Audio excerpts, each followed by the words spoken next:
You're listening to the Back Home Network, presented by Home Field Apparel.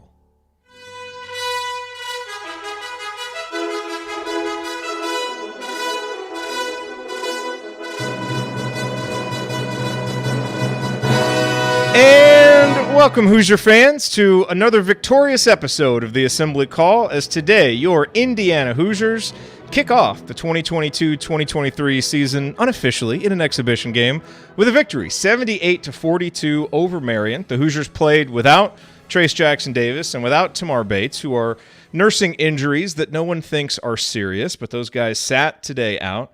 But the Hoosiers, as you would expect in a mismatch like this, took control early.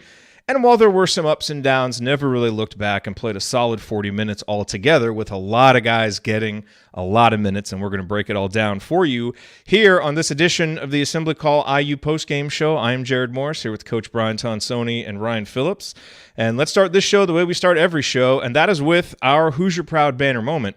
And for the banner moment, I'm going back to the first half, and we're going to talk about a great sequence by the freshmen. And look, these exhibition games, it's nice to see the returnees back and kind of see what new wrinkles they've added to their game, like Race Thompson making 3 straight threes, which was great. But everyone's always curious to see the freshmen, especially freshmen as highly touted as the ones that Indiana has this season. And those guys did not disappoint, and there was a sequence in the first half that really, kind of made that sink in. Indiana was up 28-13, and the freshmen took over. First, Jalen Hood-Schifino found Malik Renew in the post. Malik had the presence of mind and the ability to not only see C.J. Gunn on the other side, but to hit him with a cross-court pass, and C.J. nailed a three with a hand in his face. It was a beautiful shot, quick release, and was able to make it wall covered. Then on the next defensive possession down, Malik Renew grabs a rebound, takes it coast to coast for the layup, really showing some skills with the ball for a big man. And then going down on the other end, Jalen Hood-Schifino digs down on defense, forces a turnover with a deflection. It goes off the Marian guy out of bounds, and all of a sudden Indiana is up 33-13. The lead is extended, and again, they would never look back. And what I thought when that sequence was over is all the talk that we've heard this season from people who are doubting Indiana, at least doubting Indiana as Big Ten favorites, saying, this is the same roster from last year that was under 500 and had to have that big run at the end of the year.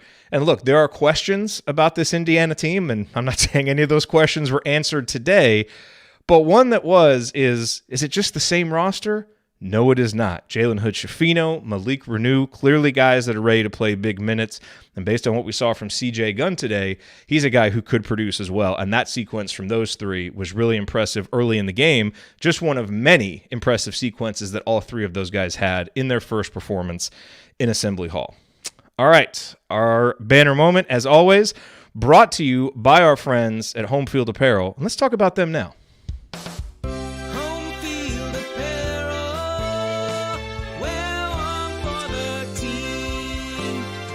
That's right. Our friends at Home Field Apparel sponsor all shows on the Back Home Network. And, of course, the Assembly Call is part of the Back Home Network. And as you know by now, Home Field has the largest collection of vintage IU apparel that you will find anywhere, with beloved logos like the Bison, which I am wearing on my T-shirt. I went home and visited my parents earlier today. My younger brother was wearing the other Bison T-shirt that they have at Home Field.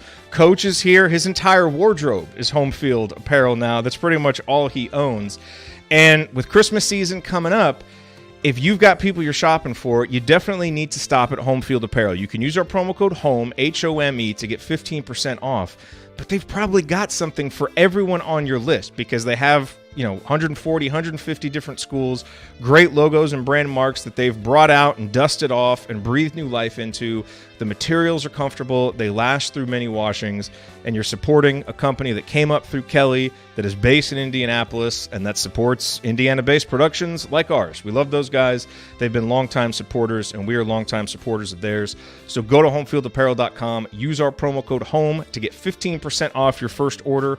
That is promo code HOME for 15% off. Again, the website, homefieldapparel.com. Wear one for the team. Okay, it is time to move the ball, find the open man, and get some opening thoughts from the rest of our team. And let's start with Coach. It is Tonsoni time. What's on your mind, Coach? a lot of good things happened today. It's an exhibition, and you have to understand when you evaluate things, it is just that against a good team, a 26-6 team last year, ranked 12th. So this is a good quality, smaller school. But I saw a lot of things style-wise. I thought I saw a lot of things defensively that show me that Indiana is continuing to get better from what they did at the end of last year. We'll talk about that throughout the whole show today, but those are the things that I will take away that I thought, man, this was a step in the right direction. Our program is moving in the right direction, and that has nothing to do with who is the leading scorer or the score or the outcome. It just is what was attempted to be done today offensively and defensively, and I think it was very good. All right, and now we'll go over to Ryan. If he has a rant after this, he's just a jackass. So I assume that you just have a rumination for us. I will say, I think the biggest positive to come out of today was Race Thompson finally stroking threes with confidence. And look, he's always had the shot form. We've talked about it on this show repeatedly, how he has the form. It's just a matter of having confidence to make those go in. And he was 3 of 4 today and was shot it with complete confidence, like he knew they were going in. And so I thought that was the most positive thing we saw today. There were other positives. Jalen Hood-Schifino looked really good. I thought he was our best guard today, honestly. I thought Xavier Johnson really struggled. And I thought that Malik Reneau looked really good. And honestly, Hood-Schifino and Reneau, if you're looking at what they did today, we've been talking about, we think that's what they're going to do.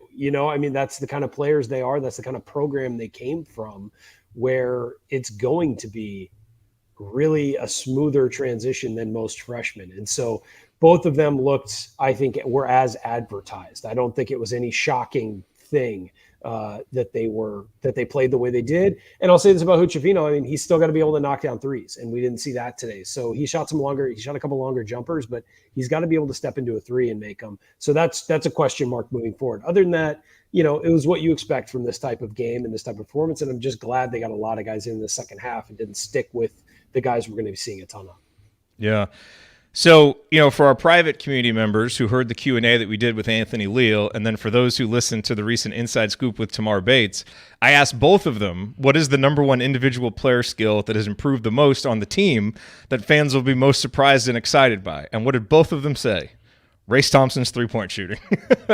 Anthony actually said Race and Trace's three-point shooting. We didn't get to see Trace, but boy, we saw it today from Race Thompson. And I thought for the time he was out there, defensively, just all around, he struggled obviously at the end of last year, but he was back to being himself today in a game where you're not going to learn a lot about a 60-year senior in an exhibition, but him stepping up and hitting those threes with no hesitation. And in fact, the one he missed in the second half, he kind of hesitated a little bit on it, but when he just stepped into it, that was good. And boy, would that add an extra dimension to this offense if Race, can make that. And look, we talked about, Coach, we did a happy hour with our community members, and we said we are not going to get caught up in shooting percentage in a game like this, because you're not playing the level of defense you're going to play in the regular season. And the way that you shoot in a comfortable environment does not always translate to an uncomfortable, more difficult environment. And so we've got to see it play out longer, but still an encouraging sign to see that particular guy shooting with that level of confidence. So that was really good. Coach, I'm curious to dig in, though, on some of the stylistic things that you saw. What were some of the specifics that you saw Indiana doing that pleased you? It looked like we were running modern offense throughout the whole entire game. They were very creative in how they got into side pick and rolls and dribble ats with the post. They really had a lot of high post entries or at the top of the key using the 5 to initiate offense, and sometimes it would lead to a staggered double screen away. Sometimes the guards would dive and then X or come out strong side. A lot of pins, some staggered pins. Tony's going to have a lot to look at on his game film if he wants to go over everything. I'm going to pick a couple probably in a coach's corner. I just thought it was very creative. And only once or twice did we feed the post and stand, and I thought that was a good call because we had an advantage at the time. That's what we talked about Coach Woodson having his thumb on the offense a little bit more. And again, it's going to look good statistically and score-wise. Will it work against, the North Carolinas, Xavier's, and all of that? I think it's just got a better chance. It's something that we talked about through all of last season. to me, that was the biggest thing. I'm writing down set after set after set, or movement after movement. The players moved on offense. On defense, there was a lot of switching early. They were switching 1 through 5. They were switching ball screens with Renault. I'm really impressed with his footwork. He's a step slow on closeouts. I saw Woodson getting mad at him because he had a couple uncontested threes there. But I thought that was interesting because they usually were going over and drop coverage last year. And then when Duncombe came in the game, they went back to the over. So there's some strategy there with who's in and who's not, which I think is creative. So on both sides of the ball, and on top of that, I think they're going to have better pace. There were times when the post players brought the ball up and instituted offense, and the pass to the wing, Xavier Johnson on the break catching and then driving, or catching and coming off a ball screen, or the same with Jalen Hood-Schifino, could just be deadly for teams trying to stop that. So tempo. It was a very exciting day to me because it looked like modern college basketball, and it helps to have a few modern college athletes as well, as you mentioned, the roster being different. 100%. And look, there's going to be lots of questions, and we'll talk about the backcourt some more. And I think we know that for this team to reach its ceiling, you got to have guys like Xavier Johnson playing well. You've got to have those perimeter guys making shots. But the one thing that I kept thinking throughout the second half, as Logan Duncombe got his own double-double, Trace is out, Race is doing Race Thompson things, Malik gets a double-double basically in the first half, Logan does it in the second half, is I would put our interior players up against anybody in the country. You've got an All-American Ryan in Trace, you've got the ultimate glue guy in Race, a guy like Malik, who seems, he's got everything you could want for a future first-team All-Big Ten player, if not more. And Logan Duncombe showed some stuff. Again, not against the level of competition he's going to play later on, but a confidence level with the ball in his hands. I don't care who you're playing. That showed growth. He was making moves. He was making passes. He looked fluid. That one catch that he made on the pass from, it was either CJ or Anthony, to be able to finish, that was stuff that we didn't see.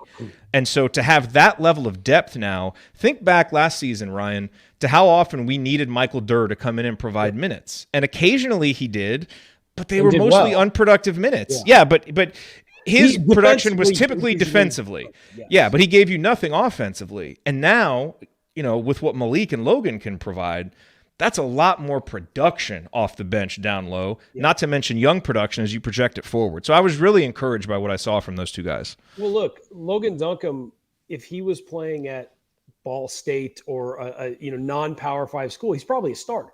Let's be real. He has enough skill that you can bank on a guy starting. Now, he may not be a super productive starter, and it may be the kind of thing where he needs more growth at that level, but he'd probably be playing a lot.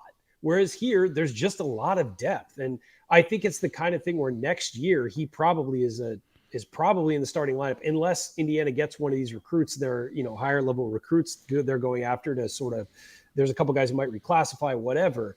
But he's probably has to be a key player next year. Malik Renault is going to be Indiana's best player next year, assuming Jalen Hood-Schifino, as many expect, goes to the NBA. That's up in the air, but I think Malik Renault is Indiana's best player next year. And I think that I know it's Renew, but I keep doing Renault. I put it in the chat. I wasn't even trying to call you out. I get it. Called himself out. He interrupted himself.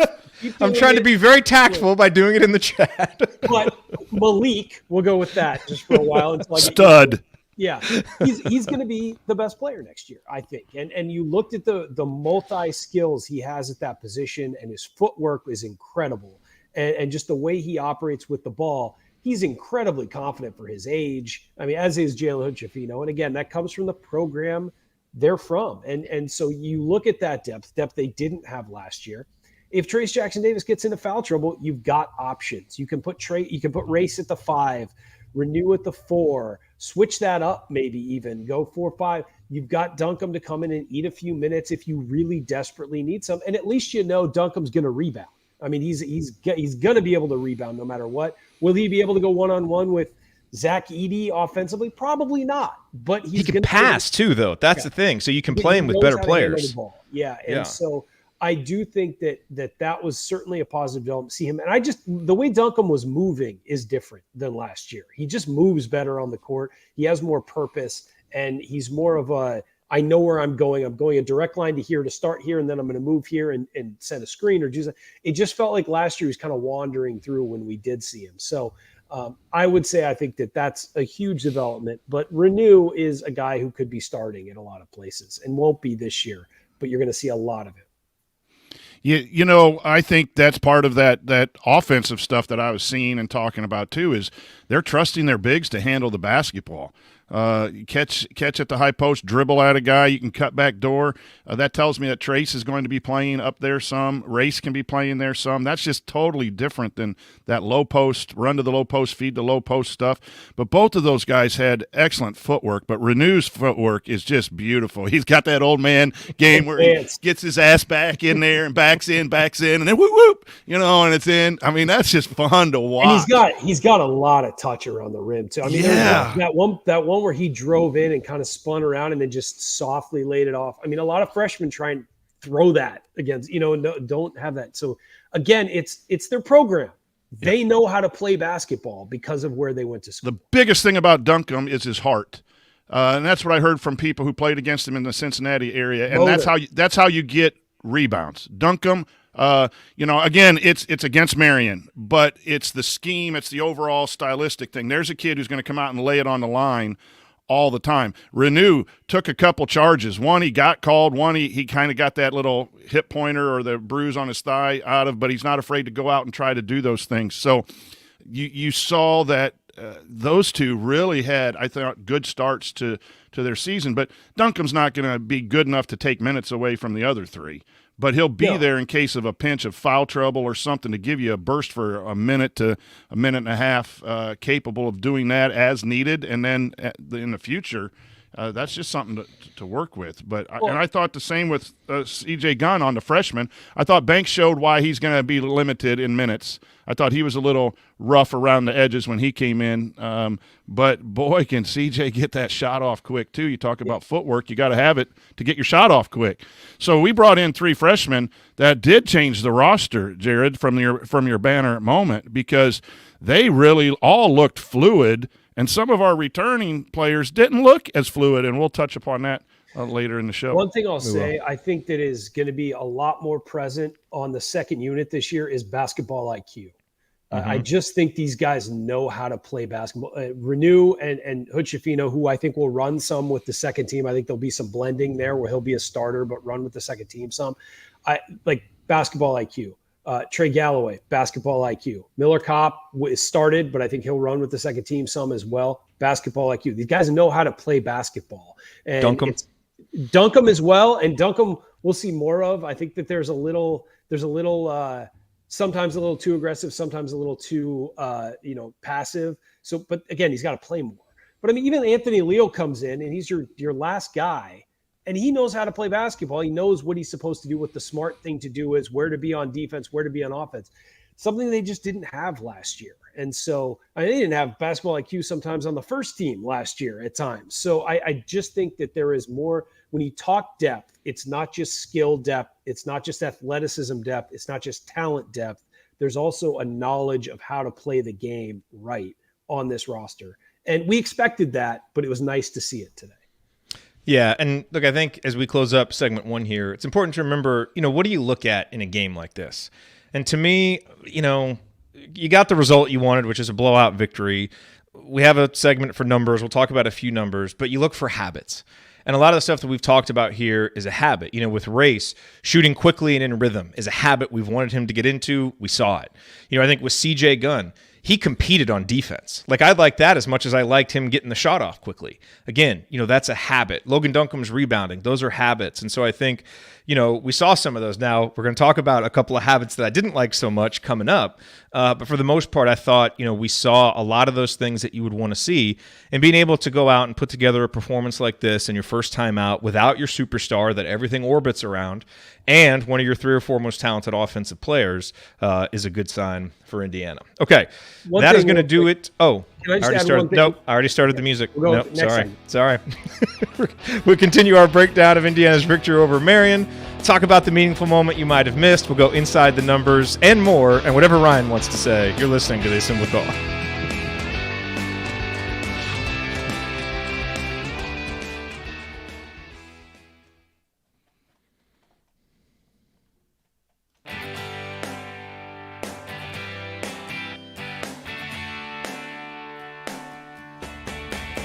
This is Verdell Jones. What's better than an epic buzzer beater? The full court dribble and a perfectly placed pass to set it all up. And of course celebrating with Hoosier Nation afterwards. So join Jared, Andy, Ryan, and Coach on the assembly call after every IU basketball game. Go Hoosiers. Thank you, Verdell. You are listening to the Assembly Call IU postgame show. I'm Jared Morris. I'm here with the coach Brian Tonsoni and Ryan Phillips. First postgame show of the season. Fun to be back with you guys.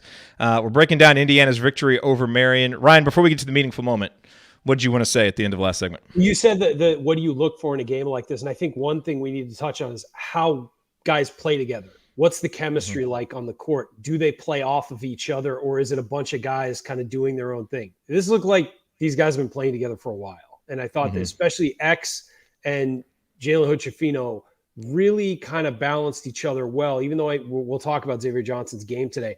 There wasn't a lot of like, do you take it? No, I'll take it. No, they just were smooth together. And I thought that the whole roster kind of, even though you're missing two guys who are going to play a lot, the whole roster kind of played smart and played with each other and looked like they've been playing together a lot. Like I love that lob from X to Jalen Hood-Schifino. No selfishness, give it to the guy who's got a better shot. I just think that really they looked like a team that had played a lot of games together, even though there were some new pieces playing a lot more minutes than possibly projected a few months ago. Yeah, absolutely. No, it's a great point. Okay, let's go now to the meaningful moment you might have missed. Meaningful moments that you might have missed. And our meaningful moment brought to you by our friends at Hoosier Ticket Project, where they help individuals and families experience Indiana University athletic events in person for the first time through the generosity of alumni and fans. I saw a lot of folks donating tickets for today's game. To learn more about how you can donate money or your extra tickets to help create meaningful moments for other IU fans, visit HoosierTicketProject.org, HoosierTicketProject.org, and follow those guys, Hoosier Ticket Project on Twitter. And you can see they post the pictures of all the smiling faces of people going to Assembly Hall or Memorial Stadium for the first time. It's awesome. So a really worthy cause that we love supporting. For the meaningful moment, Coach, I want to talk about something that we texted about during the game, and it's Jordan Geronimo, who I think a lot of folks were interested to see, and I thought we saw some good and bad from him. I thought when he first got in there, it was about the 12:30 mark in the first half. It really jumped out to me. This Marian team, their philosophy was clearly just chuck up a whole bunch of threes because they didn't have the athleticism and the driving ability to really challenge Indiana's defense, but if Jordan's going to play a lot, I think we agree, he's got to be a versatile defender who can switch out and guard guys on the wings and play down in the post. And he got blown by a couple times on the perimeter, which is a bit of a concern given what his role is going to be. And that very first time, he's out there, he's playing D on the wing, gets blown by, fouls a guy. And, that to me was kind of an early red flag. Now, first time out there, all those things. And I think you saw the juxtaposition the very next possession. The Marian guy got a step on Trey Galloway, but he recovered, stopped the dribble, then he executed a switch and ended up, turning it into a turnover, I think. And so you see just the difference in just kind of those defensive instincts, because it's not that Trey Galloway is more athletic than Jordan Geronimo. I think he just recognizes things a little bit quicker, is able to recover a little bit better. And I think Jordan struggled a little bit offensively, had a turnover. To his credit, Coach, stepped up in the second half, had a really nice sequence where he made a three, had a drive. But to me, the thing that really stood out was the defense, because Jordan is going to play based on who he can guard. And so I take it as a bit of a concern that the early returns weren't a little bit better on the perimeter against a team like Marian. Yeah, I thought his body language was poor when he made those mistakes, and then he fouled, and then he got into foul trouble and got removed. I thought he and X both had some bad body language in the first half when, the one time X was down, bending over, and he kind of double, hit the floor when he made a mistake. And you got to play with passion, and you got to want to do well, and you got to want to, be upset when you don't do well. But what happens is that leads to multiple mistakes, and Geronimo did that in the first half defensively, and then fouling, and then sit on the bench. To his credit, and I will say also to X's credit, they came back and played a lot better. I thought, when Ryan mentioned something about X, the lobs and the one behind the back pass to Kopp on the break where he dribbled middle. He's best when he's a facilitator and then scoring off his facilitation facilitation for X. But Geronimo looked slow a little bit today compared to some of the other players who came in that were playing to me. And again, I want him to do well. I thought his shot looked good in the second half, but I thought he rebounded. He from a bad first half. And his body language was better in the first half. And I hope there's someone on that staff that got a hold of him and said, hey, listen, go out there and compete. And obviously he did in the second half, because the body language was my meaningful moment that people might have missed, is watch players' body language. I think what's impressive about the freshmen, and it's only one game, they're going to have their struggles. They're going to have their mental, down times when they get frustrated. Every athlete does. But they just seem to be very smooth and very even keel in their play. And I think those types of players can be more consistent. And the worry with a Geronimo, the worry with an X at times is, are they consistent in their poise when things aren't going their way to be able to come back? So the nice thing is they both played better after these situations. So that's something I thought maybe people might have missed that I was paying attention to. Let's go, guys, to inside the numbers, and we can use this to talk more about Xavier Johnson and Jalen Hood-Schifino. Obviously, two of the most important guys on this team. And what I was really looking for today, and I mentioned it before the game on Twitter, was shot selection. This team left a lot of meat on the bone last year by taking too many mid-range jumpers and long twos. Efficient basketball is played at the rim and from the three-point line. You take mid-range twos at the end of the shot clock if you're desperate, which is probably a sign of either bad offense or really good defense, or if you have a guy who's super efficient from the mid-range. Like if you've got a guy who can really make that shot, now it becomes a better shot. Well, one thing that we know about Xavier Johnson from our experience with him, he's dynamite when he drives to the basket. He's pretty good at catch and shoot threes. He's extraordinarily inconsistent on mid-range twos, but he likes taking them early in the shot clock. And so, one number that popped out to me, X was 3 of 13 shooting. And a lot of bad shots in there. That's the problem. Yes, is there were a lot of mid-range twos. I was tracking it. He took one at the 10-minute mark of the first half off the dribble early in the shot clock, missed it. All of them were off the dribble. There's just no reason to take a long two early in the shot clock. There's not. You settle for it at the very end if you have to. But one thing that we're going to have to be careful with this year is not all mid-range twos are going to be created equal this year. Because while I don't think X should be taking them, Jalen Hood-Schifino made all 3 of his. Yeah. And he just looks really comfortable. And his, he came off curls. They almost look like design plays to get him that shot. Then he had the nice turnaround, that he made at the top of the key. And so he was, I don't know if these stats are right, by the way. So, because the stat thing I'm looking at keeps changing. Now it has Hood-Schifino as 6 of 11. I don't know exactly what he was shooting, but he made all 3 of those mid-range shots that he took. And so, to me, Coach, as we look at this, in Indiana from a 3-point percentage, I know they shot in the 40s, but they were still below 30% of their field goal attempts were threes.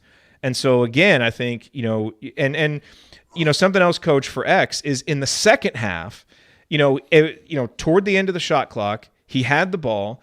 And he made sure, he tried to get a little screen from Malik, dumped it into him, Malik passed it back out. He had to take a late shot clock shot, but he made sure he was behind the three-point line, which is better. That's what we need to do. So some ups and downs from a shot selection perspective, but on the plus side, you are going to get some of those mid-range shots, and Jalen Hood-Schifino showed us today what everybody has been saying, which is that he's very good at making that shot. Yeah, I think X was hunting shots early.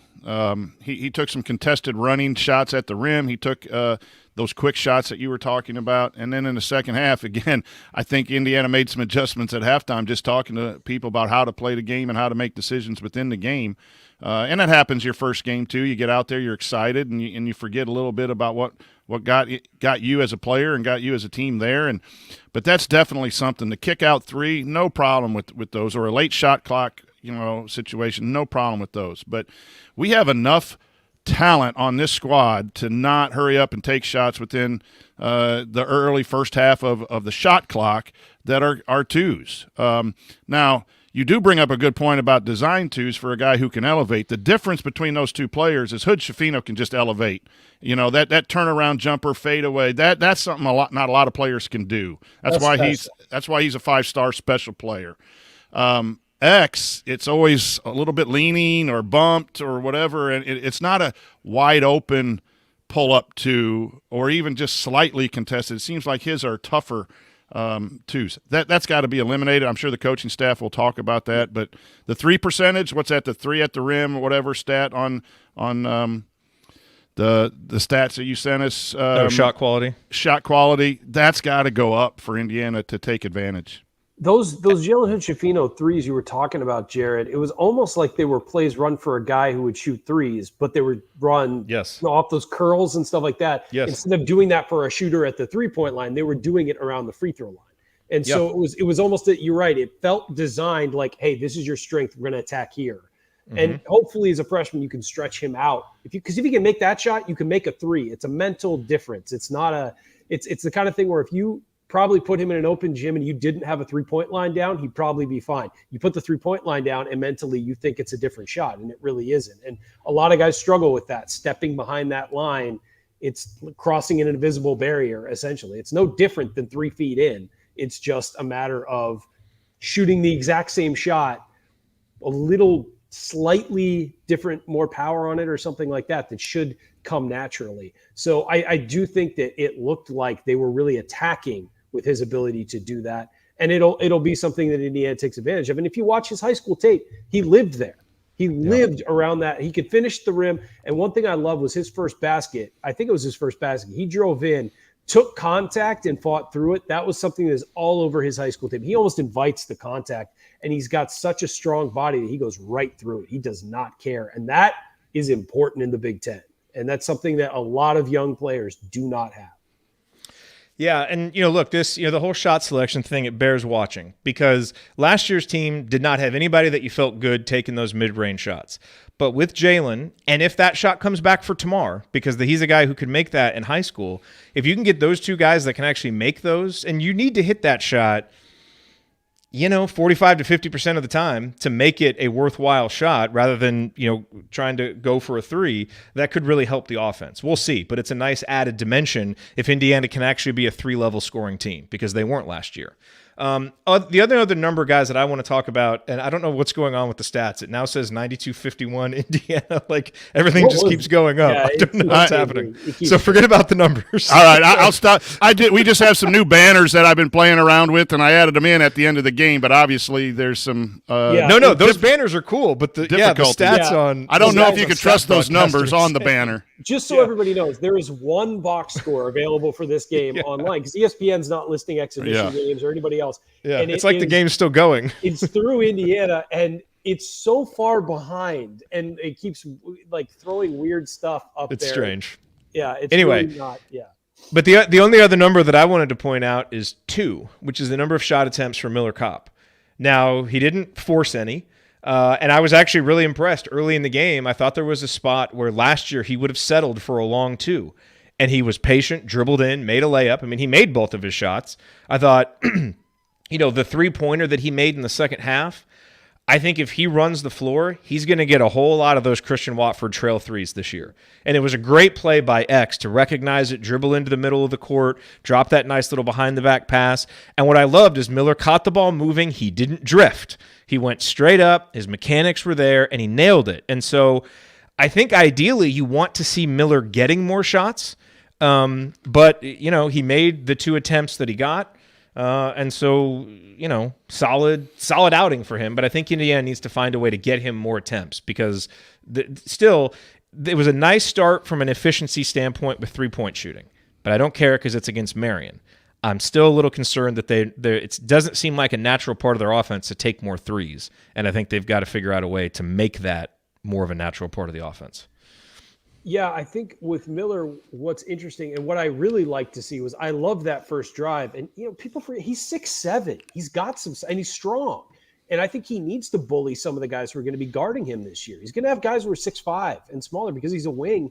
And he needs to drive a little bit, bully them. We know he shoots that baseline floater pretty well. But what he needs to do is attack and bully guys. I mean, you have the size. Go take him in, go knock him down, and go finish that layup.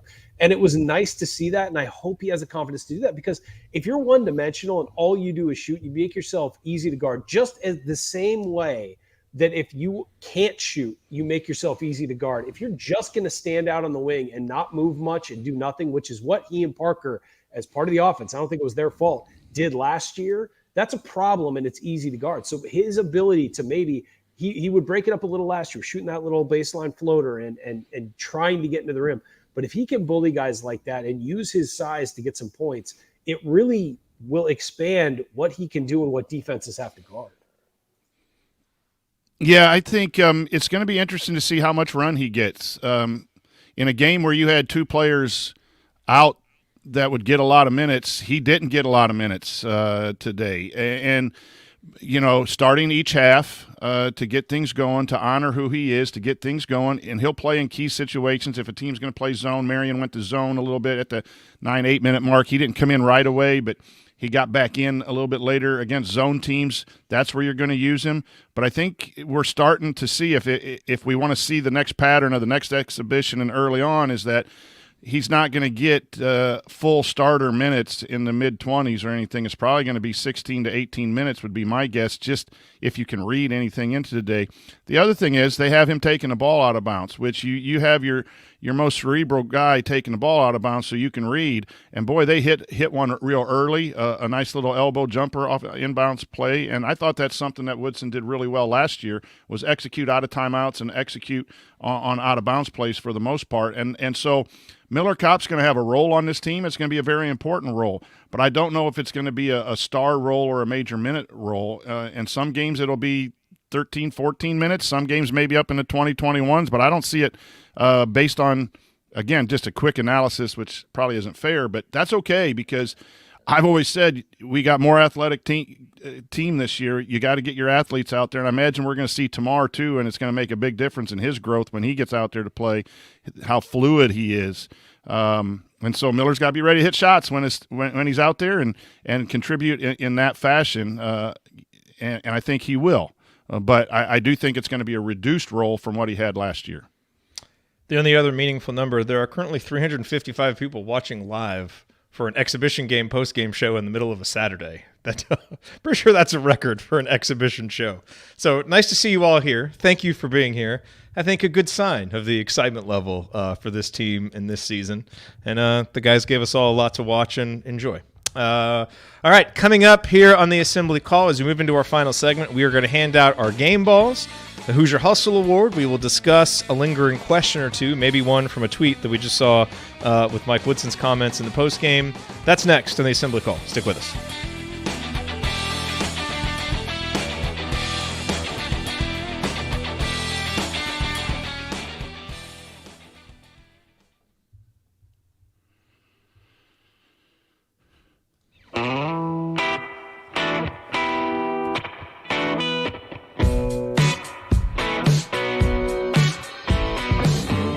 Hi, it's Thomas Bryant.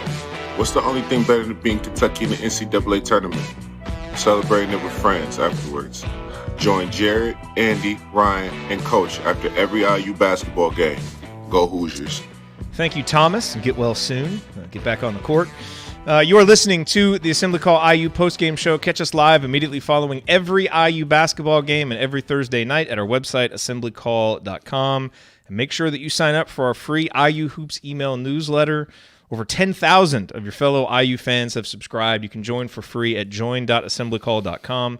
That is join.assemblycall.com. I'm Jared Morris here with Coach Brian Tonsoni and Ryan Phillips. Gentlemen, it is the first game balls of the season. And Ryan, we will go to you first. Well, you know where I'm going with this. It's Race Thompson. I think the threes were really important for Indiana. I think it gave everybody a little bit of confidence tonight to see him knocking those down. And he didn't play a whole lot in the second half or anything. I don't even know. Did he play? He played in the second half. He started, and he missed a three, and then it's hard to tell because we don't have the stats. But he had 13 points. I do know that he had 3 threes.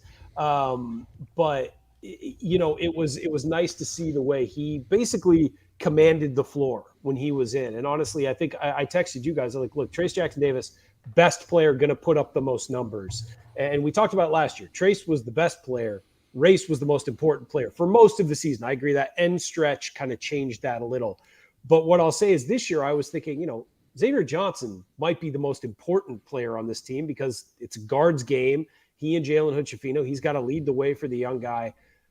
But Race Thompson's changing my opinion on that. He does so much on the floor for everybody, just from passing the ball, rebounding the ball, shooting the ball, everything.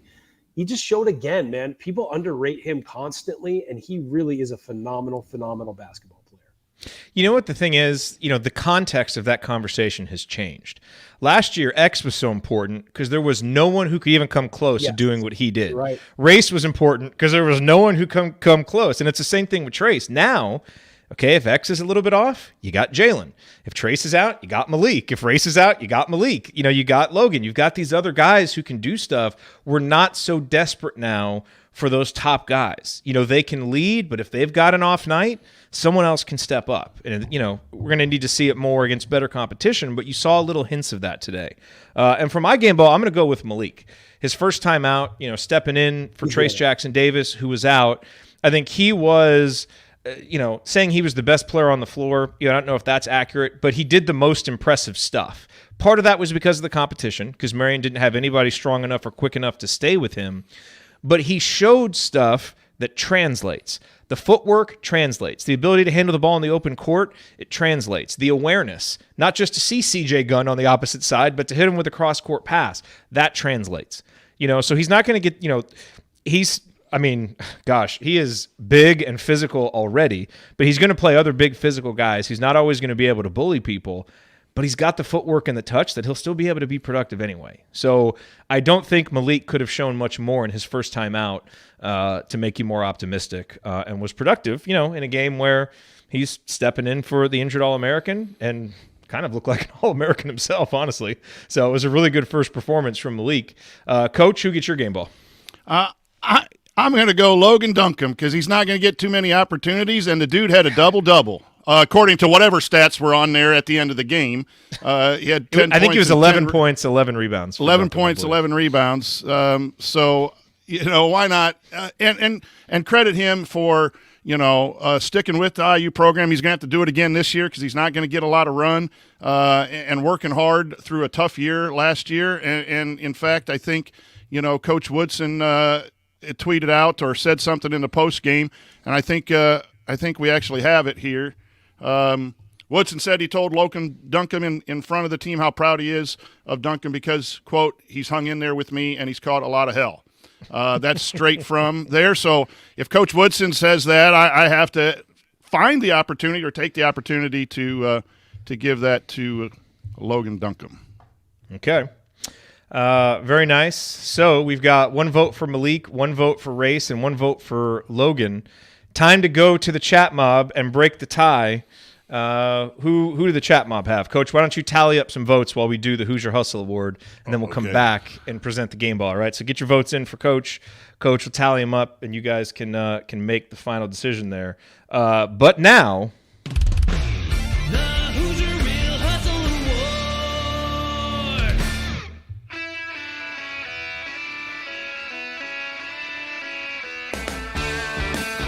Hi, this is Anthony Leal, reminding you to check out our friends at Evansville Security Services.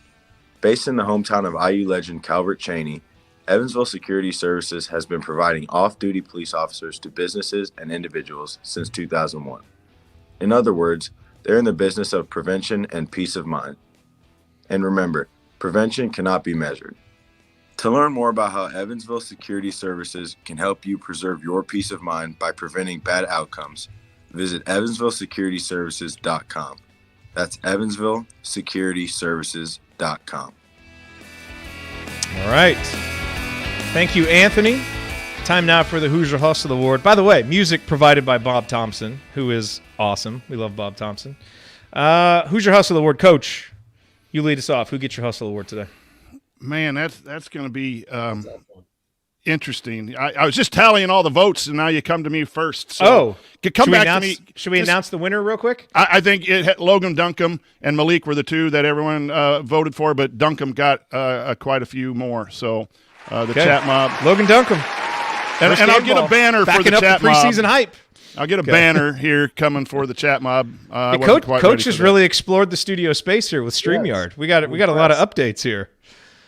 Teaching this old guy some new tricks with StreamYard. I like it. All right, who's your hustle?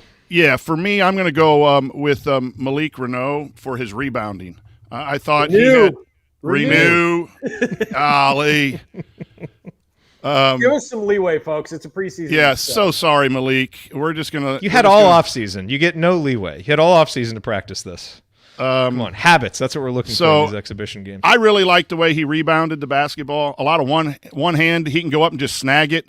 And the other thing was he kept a lot of balls alive, too. When he couldn't get to it, he has the ability to just really hustle and try to knock it somewhere. I thought our guards did that a lot, too, which is something we haven't talked about, too. The guards were really active in defensive rebounding and tipping balls if they couldn't get it. But I thought Malik gets it. I didn't vote for him for the game ball, so I'm going to take him into consideration for the Hoosier Hustle Award. Yeah, I'm giving mine to Jalen. I think one of my favorite things about him is the guy plays hard, and he's hustling on defense. He's in the right spot. There were a couple times he didn't exactly sprint down the court on a fast break. I'm going to give him a little bit of a break there because in half-court defense, he's constantly hustling in the right spot. I just like the way he looks. I like the way he looks on the court. He's confident with the ball.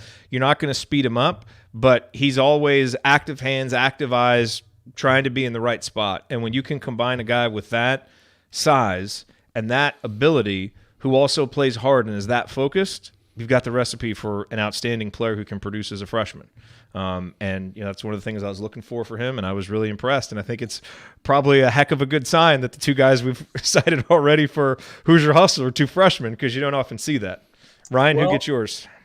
Make it three freshmen because I got CJ Gunn. I love the way he moved. Yeah. I love the way he played defense.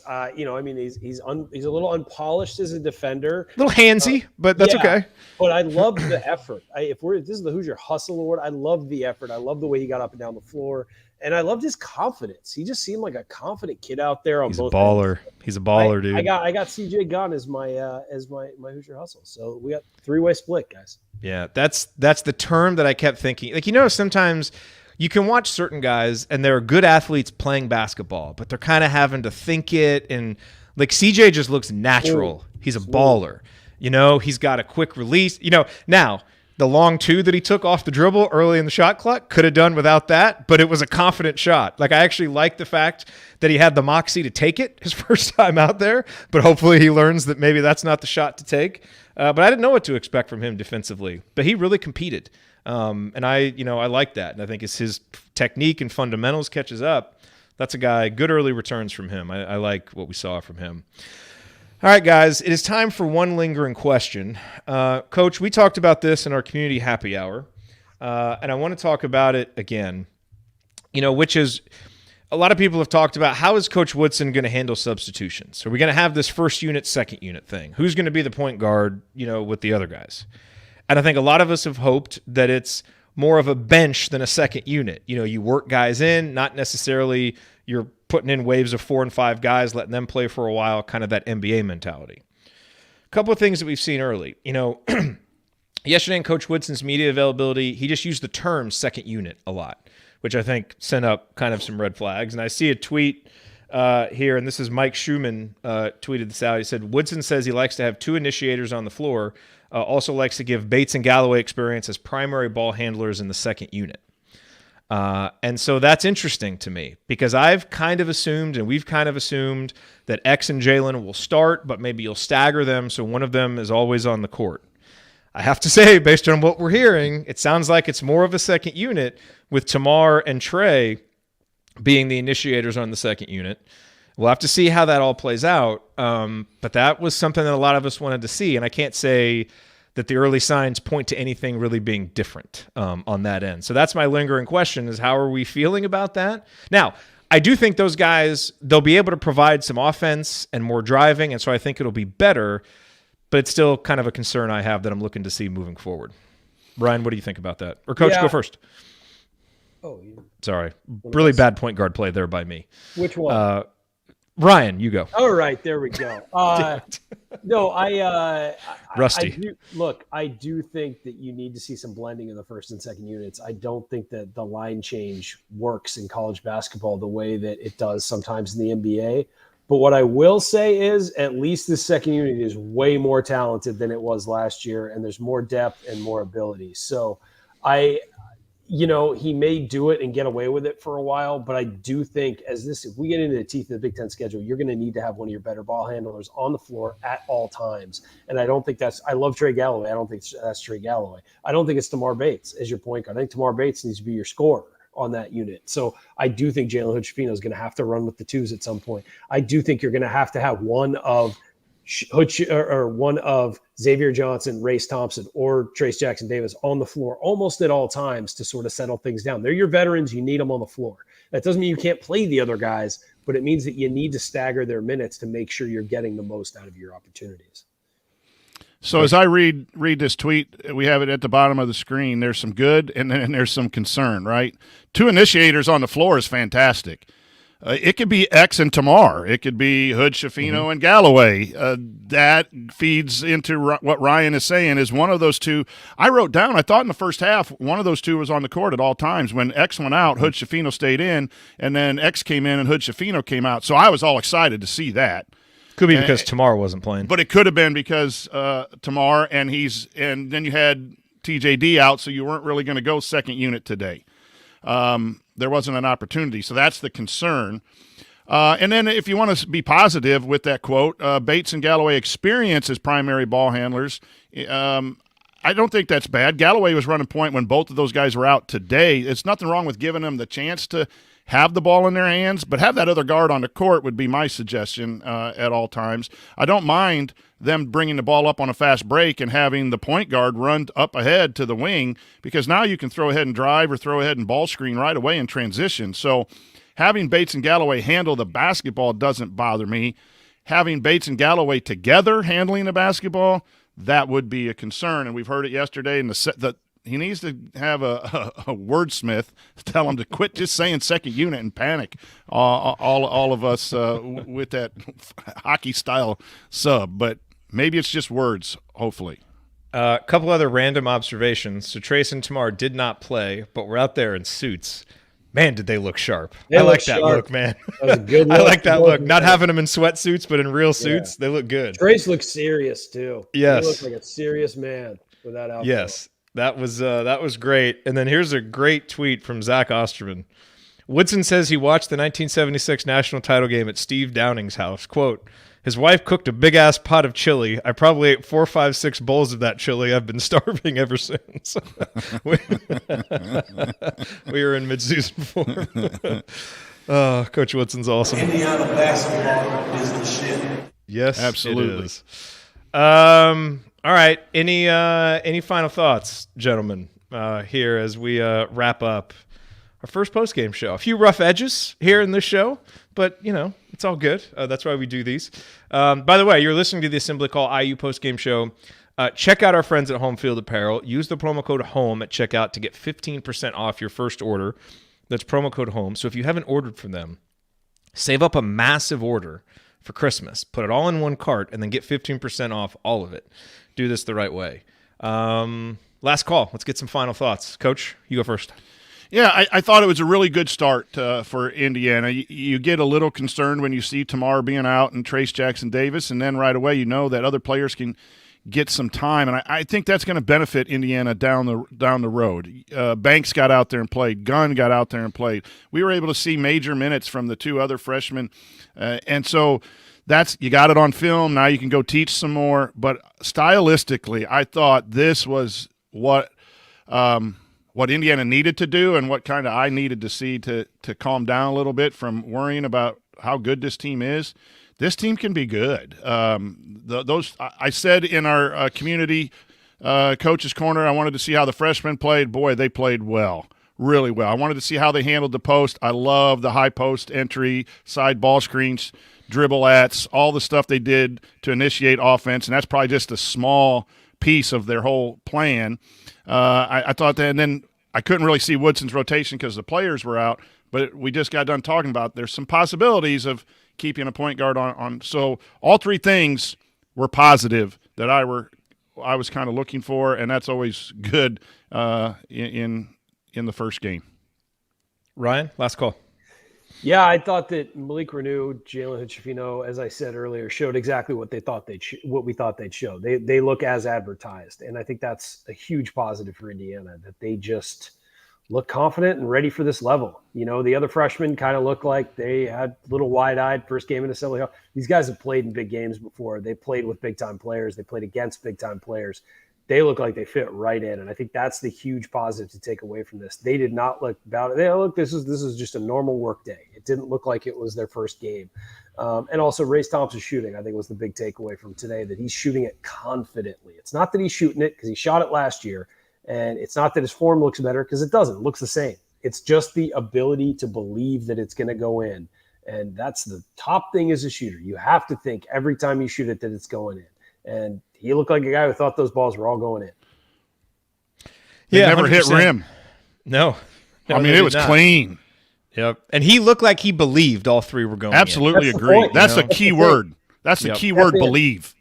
Yep. He wanted Absolutely. the ball, and he wanted to shoot it. It wasn't, I shoot it? Give it to me so I can shoot it. To use your example from yesterday, Coach, he's kind of transitioned from being a shooter to a maker. Yep. If he can do it throughout the season, that'll be big. Look, really good first time out. The freshmen looked good in their first time at Assembly Hall. Indiana able to play without, two of their top 6-7 guys, and still put together an efficient performance offensively, played well defensively. You're only going to see so much from a game like this, and I think there's certain habits I want to see more of, fewer long twos, more threes, some of those things. But all in all, I think a really good first performance for Indiana, a lot to build off of, a lot to correct, but you certainly saw enough to see why this team is being, talked about as a Big Ten favorite, and I think as talented a roster 1 to 13 as we've had in a long time. And that makes you feel good about, what this team is going to be able to do as we go through the season. All righty, well, that is going to do it for us on this edition of the Assembly Call. If you want to see us do the show live and be part of the live chat, make sure that you subscribe to our YouTube channel, youtube.com/assemblycall, and don't forget to go to join.assemblycall.com to join our free email newsletter. Special thank you to Bob Thompson for the music you hear on the show, and special thank you to John Ringer of Rig Design for designing our logo, and thank you for listening. We'll be back to talk IU hoops again with you on Thursday night. Until then. Take it from me, Roman Langford. Keep your elbows in and your eyes on the rim, and go Hoosiers. Thank you. Thanks for coming out. Here I come, Mrs. Stansoni. All right. Good show, guys. Good first show. Good first show. Yeah. Got to, It was tight. From our point guard over there. That was less than an hour. That's what we've been working on. It was tight, Ryan. We tightened it up. Gotta do it. That was Gotta pretty do good. it. Give the people Gotta get what they want. Tight shows. Gotta get our pronunciations better, and I gotta not throw it to both of you at the same time and create awkward silence. Sincerely apologize for the pronunciation issues. It will get better, I promise. Okay. All right. Better.